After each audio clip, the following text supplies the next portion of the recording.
The story began in a quiet neighborhood in Colorado where an old house stood at the end of a narrow street. For months, residents complained about unexpected noises coming from the property.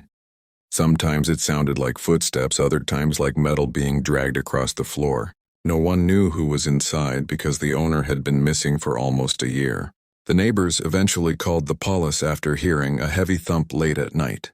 Officers arrived the next morning to check the premises. On the outside, the house looked like any other old, forgotten building.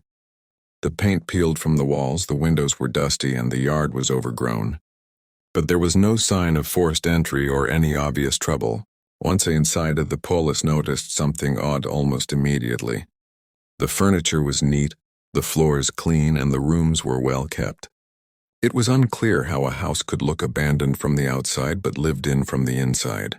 They moved from room to room, but the dimensions felt wrong. The rooms seemed too small for the shape of the house.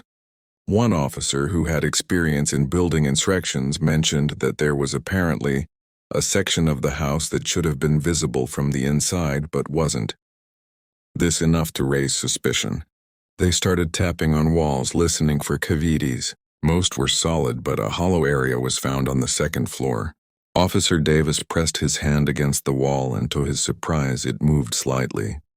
He tried again with more pressure, and the entire panel slid back to reveal a narrow, unlit passage.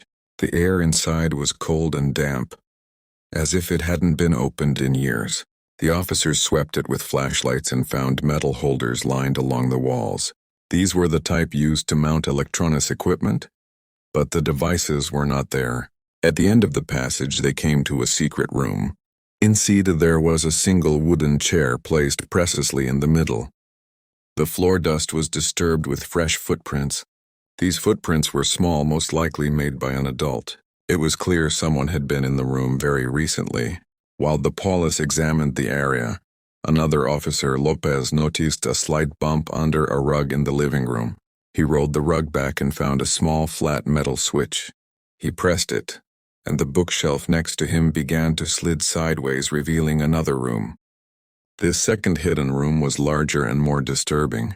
The walls had detectable screw marks and mounting points where cameras once sat.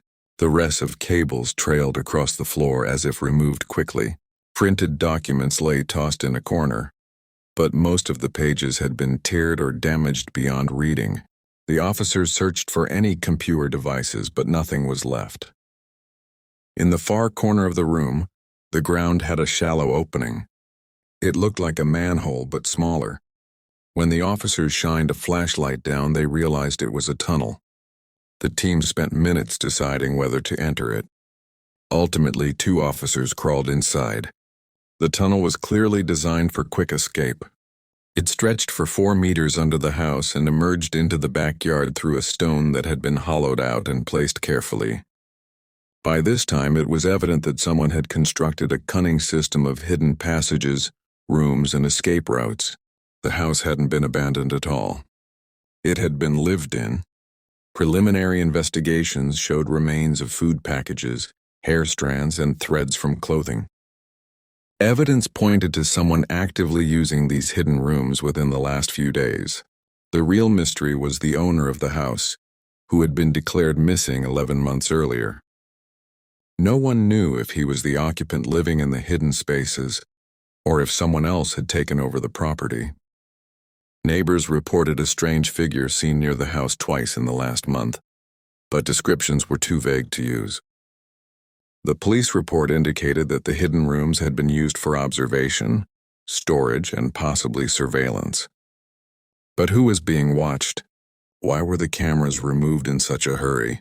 Who was the last person to use this house? The case remains open.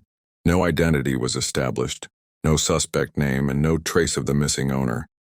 The house was later sealed, but the mystery of its secret rooms and hidden tunnels stands untouched. No one knows what really happened inside, and why someone went to such extremes to build a shadowy network under a simple house.